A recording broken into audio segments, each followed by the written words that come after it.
반갑습니다. 시골체육관 류종 코치입니다. 1년 만입니다. 제가 첫 유튜브 다이어트 시작하지 마 라는 영상을 올린 이후로 제가 그냥 이렇게 어디 가지 않고 떠드는 영상, 그리고 또 트레이너라는 직업에 걸맞게 이야기를 할 수 있는 영상은 1년 만에 찍는 것 같습니다. 자주 올리고 싶은데 이 유튜브가 자체가 이게 굉장히 부담스럽더라고요. 예. 편집하는 것도 그렇고 제가 뭐 능력이 안 돼요, 그 정도로. 예. 그러다 보니까 제가 그냥 편집 없이 그냥 통으로 그냥 이야기하는 영상을 그냥 올려보겠습니다.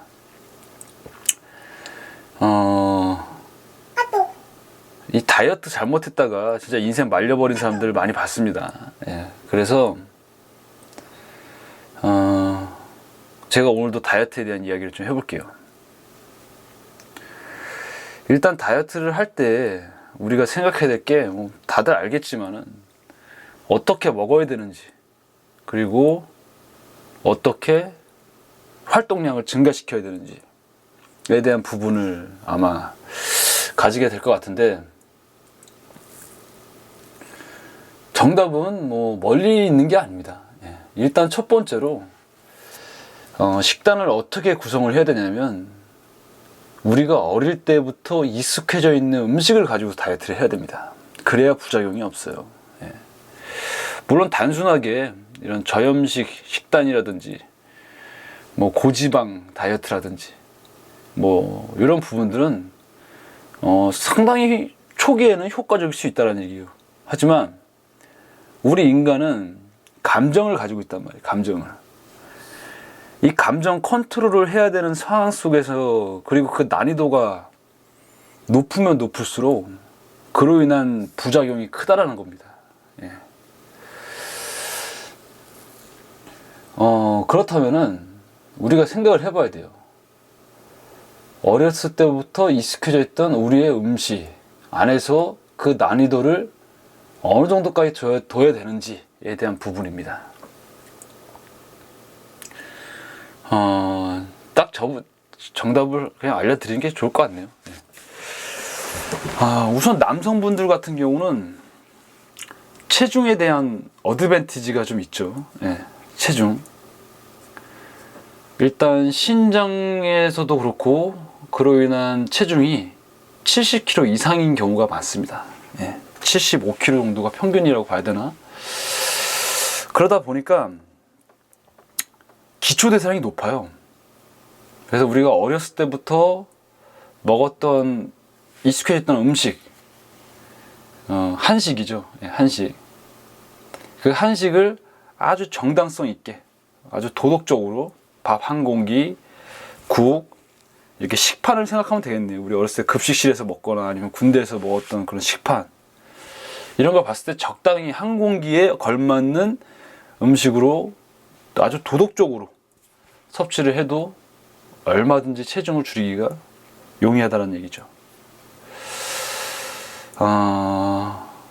여성분들 같은 경우는 보통 체중이 60kg 중반이라든지 뭐 이 정도에서도 다이어트를 하시는 분들이 있습니다. 왜 제가 평균적인 체중을 이야기를 하냐면은 물론 어렸을 때부터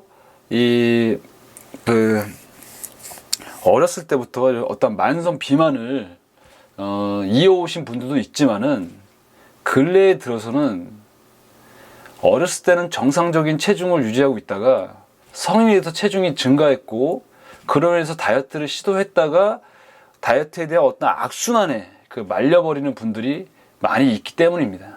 예, 그래서 오늘은 평균적인 이야기를 해볼게요. 여성분들은 보통 60kg 초중반쯤에서 다이어트 해야겠다. 내가 옛날에는 뭐 신장이 162에 체중이 한 50kg 정도 나갔는데, 이거 결혼하고 아니면은 자취생활 하면서, 그리고 회사 생활 하면서 체중이 10kg가 늘어나 버렸네. 근데 그때가 이미 다이어트를 한다 하더라도 일단 그래 봐야 체중이 60 65kg 혹은 60kg 중초반이란 말이에요. 기초대사량이 뭐 한 1300 정도 되려나? 예. 그분들 같은 경우는 이 식단을 구성을 할 때 밥 한 공기 이렇게 도덕적으로 75kg의 남성이 식판에 담은 밥의 아주 도덕적인 느낌과 60kg 초반의 여성이 식판에 담겨 있는 그 식단을 봤을 때 도덕적인 환경은 눈높이는 다르지 않아요. 다르지 않은데 신체에서 소화시킬 수 있는 어떤 그런 부분들은 확실히 차이가 있죠. 그래서 여성분들 같은 경우는 그런 어쩌한 식단에 대한 도덕적 감성을 좀 양보를 해야 됩니다. 그래서 밥을 반 공기로 줄인다든가 이렇게 해줘야 돼요. 그렇게 해서 열량을 줄여줘야 됩니다. 예. 다시 한번 돌아가 보자고요. 분명한 건 이겁니다. 분명한 건 우리가 어릴 때부터 익숙해져 있는 음식으로 다이어트를 해야 된다는 얘기죠. 그래야 그로 인한 심리적인 부담감이 줄어든다는 얘기예요. 완전히 이 다이어트 심리전입니다. 심리전. 예. 여러분들이 닭가슴살과 야채 샐러드로 일주일 동안 다이어트를 했다 치자고요. 그럼 아마 뭐 치팅데이라고 해서 일주일에 한 번 정도 치팅데이가 있다고 했을 때 여러분들은 닭도리탕이나 제육볶음 같은 거 보게 되면 아마 환장할 겁니다. 예. 근데 여러분들이 만약에 한식으로 다이어트를 했다 보자고요. 아무래도 노력을 할 수 있는 그 시간에는 내가 충분한 양의 제육볶음과 충분한 양의 닭도리탕을 먹지 않았지만은 내가 그거를 조금이라도 먹고 다이어트를 한 사람이 과연 주말 치팅데이 때 닭도리탕과 제육볶음을 먹겠습니까? 제 경험으로는 딴 거 먹어요. 안 먹어봤던 거. 예. 아주 그렇게 단순하게 그 심리적인 부분들을 조절을 하면서 다이어트를 해줘야 된다는 얘기죠. 머리 크게 쓸 거 없습니다. 예. 머리 쓰는 거는 뭐 그런 전문가들이 쓰는 거고 여러분들은 그냥 어렸을 때부터 익숙해져 있는 음식을 가지고서 그냥 다이어트를 하는 거예요. 남성분들은 밥 한 공기를 기준으로 하고 여성분들은 반 공기를 기준으로 다이어트를 하면 됩니다. 그렇게 하루에 3끼 혹은 2끼 이렇게 조정을 합니다.